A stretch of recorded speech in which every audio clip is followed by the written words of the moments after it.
I'm sat here with still in Bristol, still with Justin Whitaker.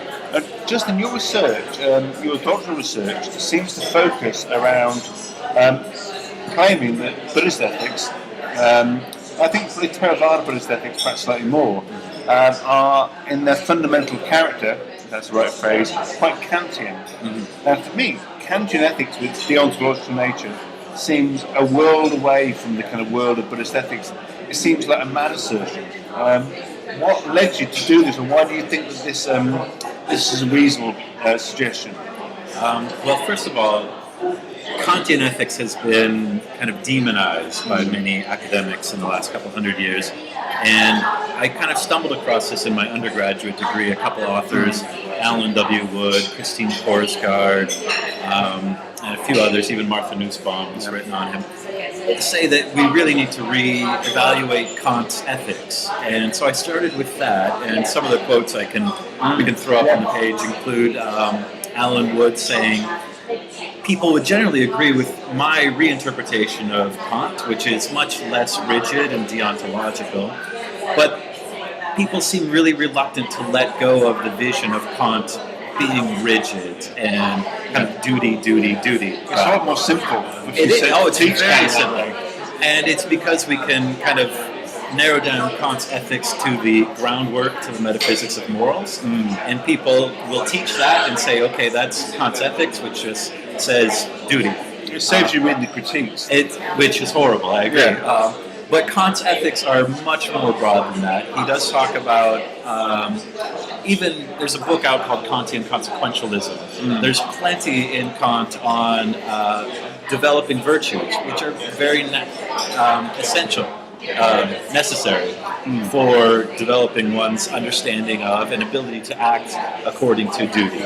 So all of these are in there in Kantian ethics. So I want to begin by saying we may have Kant wrong. And I actually kind of stumbled across this in books on Buddhist ethics by Peter Harvey, by Damien Keown, who kind of want to compare Buddhist ethics with different Western traditions, and then look at Kant and say, well, Kant's very rigid, and it's just about duty, and doesn't seem to mesh well with Buddhism.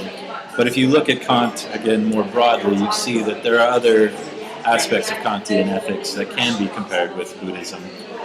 Okay, well, I've tended to think of Buddhist ethics in lots of different ways, in reading different things, but the most convincing for me is somewhere, I think, along the line of virtue ethics. Buddhism does spend a lot of time talking about certain character traits and promoting them, and talking about how you cultivate them, cultivation of virtues in that sense.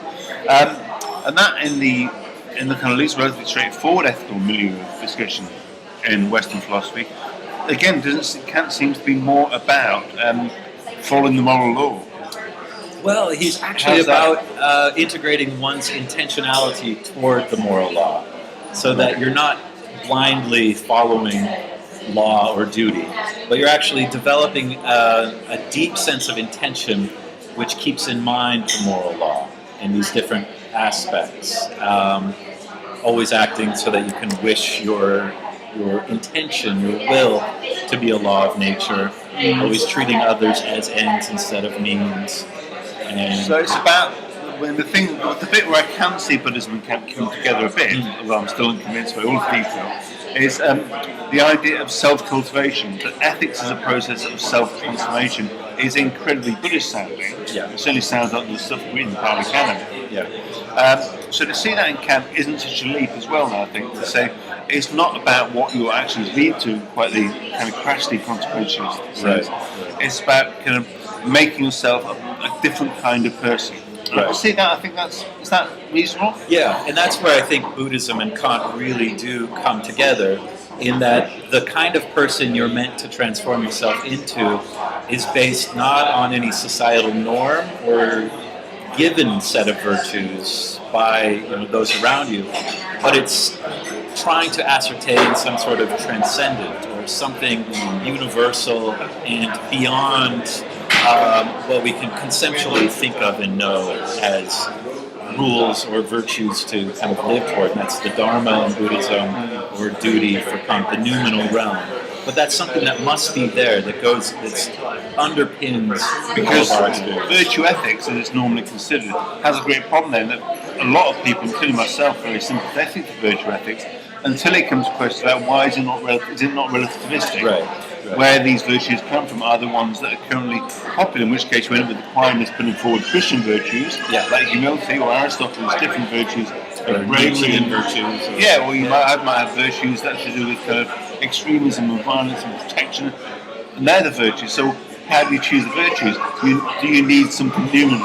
Right. And obviously, whether the Buddhist conception is numinal or not in a strict ontological sense is a whole other discussion. But in Kant, I think duty has a different function to the function perhaps people think in those ethics then. Yes, it's not to be subservient to others, and I think that's what a lot of people... Or to national duty, or to legal duty, or the your famous duty as a father. quote by Adolf Eichmann in Hannah Arendt's book that Eichmann said, I was just following duty in running the camps.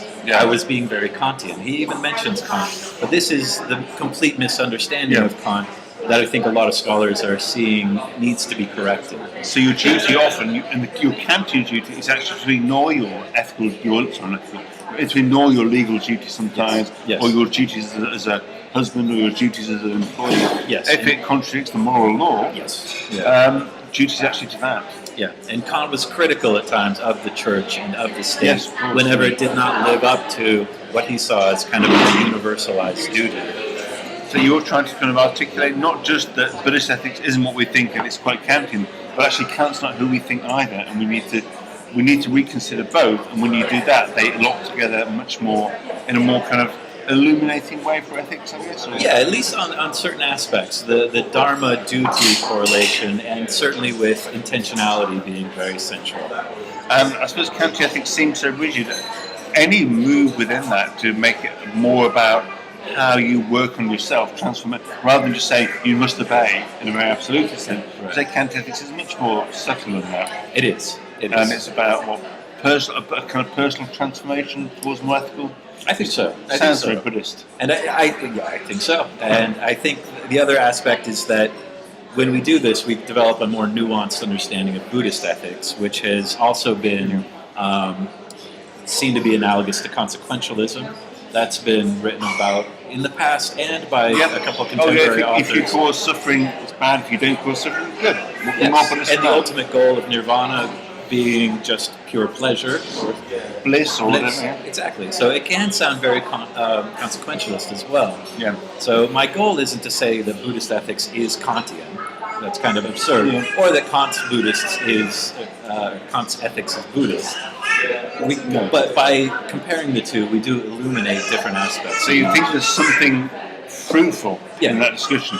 Okay, well, toward bringing Buddhist ethics into its own light. I think we're moving beyond the comparisons is the end goal, but it's part of the process. Thank you, and you at least convinced me on little tiny bits at least. Thank you.